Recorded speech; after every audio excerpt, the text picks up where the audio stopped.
Hey everyone, it's your girl Anita flying high, and you're tuned in to another one. Alright, Man City got the job done. 2-0. I mean, I didn't expect it to go another way, but it was funny listening to Taylor. He had said that, SD Polten the first time actually shook him. And, we had to see, he had a different lineup the first time, right? That's why it was such a close match, right? 3-2.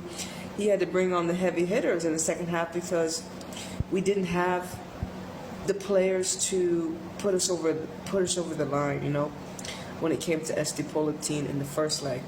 This match, of course, you're getting to see the team again. You kind of know, you got the film on, maybe some of their players who's a little better than most and how to operate better. But of course, City dominate the ball. It was like 70-30 majority of the game. And, Fujino, she has carried her momentum from the last match. Like I said, I believe the last match, Leicester City game, was her best match I've seen her play. And in this game, like I said, it kept carried over. She got herself 2 assists. And she was player of the match for me. She was out here dropping dimes. All right, shout out to young Murphy. She got her first goal, her first Champions League goal, first start. And she had maybe a couple more opportunities, at least 2 opportunities in the exact same way. She almost had a hat trick in her debut, the youngin. So we are down bodies, clearly. We have a youthful team. City, as Taylor says it. We got a young squad. Why, Taylor? Why do we have a young squad? And let me tell you why, y'all.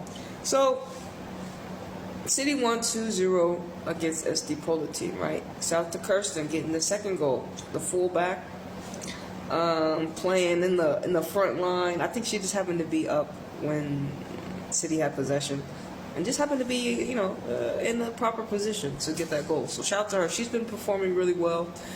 And she's going to continue to get better because she's a young player and City are giving her the minutes. And she's getting called up to the Dutch and getting the minutes. So it's all about continuing to play these young players that don't really have that much built up based upon maybe they've only played for 1 club. Maybe they've only played for 2 clubs. And then, some like players like Kirsten, players like Murphy, just got to continue to play, and we're just going to continue to see them evolve over time and get better. And hopefully, if they stay with City, produce and help us win some, trophies. And if not, for other teams, you take your talents and do what you do. But I was looking on Wikipedia. Okay, first of all, hold on. So Houston have signed this Angela woman from the Angel City team as a president of football for us, or something like that.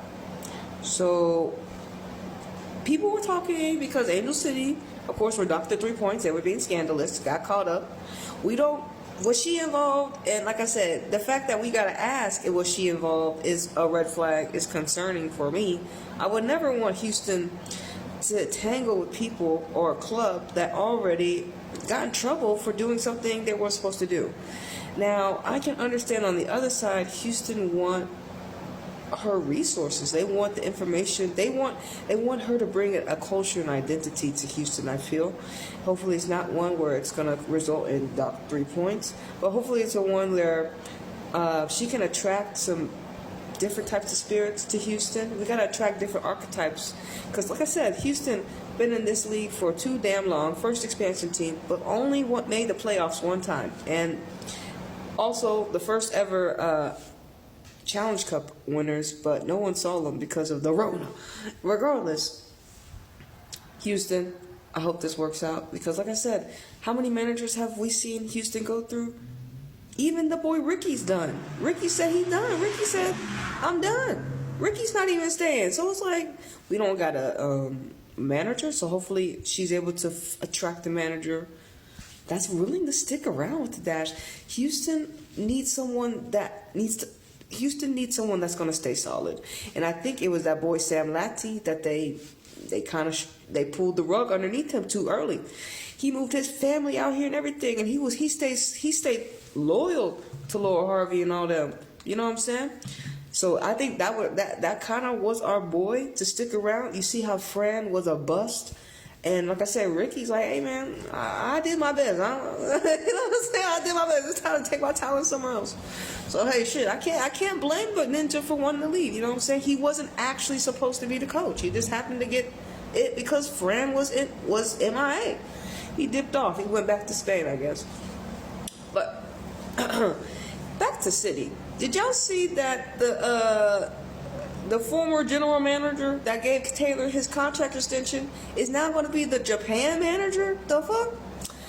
And I was seeing someone in the comment section talking about, you know, was the current manager doing all right? I don't know. Japan didn't win a World Cup.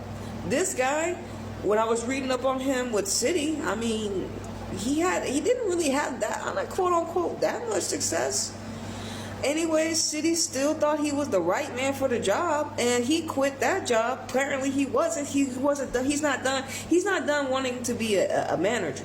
That was his. That's what it is. He wasn't done. He's like, man, I still want to coach. Okay, and so it makes me mad that we got these archetypes being attracted to City and then just bailing. Like, what the fuck? Like, you was not committed. You was not 100. And it makes me wonder, what's up with City? What's going on with City? Why this guy sign and then he dip off? Did he use City just to get a job? Regardless, you know how these people be doing. They just be using the women's clubs, you know, the women's game to get jobs. I guess he did stay in the women's realm, so I guess he ain't really go nowhere. We'll see how he does with Japan. Apparently Japan are in the She Believes Cup, so we'll see. Maybe, you know, hopefully Japan do well. We got many players that play for Japan on City. You know what I'm saying? Fujino, Hashigawa. We got Yamashita. We got multiple Japanese Hey, the Japanese currency had an invasion. Anyways, so I was reading up on Wikipedia, of course, you know, after this match, and I'm like, man, I feel like, okay, let's identify where it went wrong with City. Why is it that we're just, you know, what happened? What happened? So, of course, we all know, I think I saw on Wikipedia, they last lifted the trophy in 2021. Taylor came manager. I gave him early March because Nick left February 6, 2020. So, Taylor took over. We're going to give him March of 2020. And of course, City had won all their trophies. I was looking at the team that they had. I was like, damn. So then come through to the 2021-2022 season, fam. And it was, okay, so whatever Taylor did from March of 2020 to the end of that season, and then from the year 2021 to 2022, we had the injuries. And then I feel like, based upon the Wikipedia article, there was a conspiracy. All the players got hurt, and there was well, 3 people retired. It said Ellen White, Karen Barnsley, Demi Stokes, they retired or either left. And then we had 6 other players leave. Our whole midfield left. Georgia Stanway, Kira Walsh, fucking Caroline Weir left. Then, of course, we lost, a couple other players, okay? Lucy Bronze. Who else? Who else did City lose, right? So, they took their currency somewhere else. It just is what it is. And City, and it makes me wonder, it's like, okay, City, how come y'all could not keep these ladies here? And you see how powerful them leaving has affected City. City have not yet recovered. We have great players like Bunny Shaw, Hasegawa, Hemp, you know what I'm saying, Greenwood, Alexandria's a great signing. But like I said, City have not recovered from the drastic 2021-2022 season when all the ladies left and they were like, hey bro, and like I said, as a football team, that's a whole starting line. Like I said, having 3 people retire and then 6 other people leave, that's a whole starting line of almost 9 players. You know what I mean? And it even says, like, in the Wikipedia that, like, fans, they don't know if Taylor can even get that currency back. Taylor, you lost that currency when all those girls left, and I don't know if you're going to be the man to get it back. But then again, only time will tell. But so far, we ain't seen nothing. Anyways, I'll see you on the next one.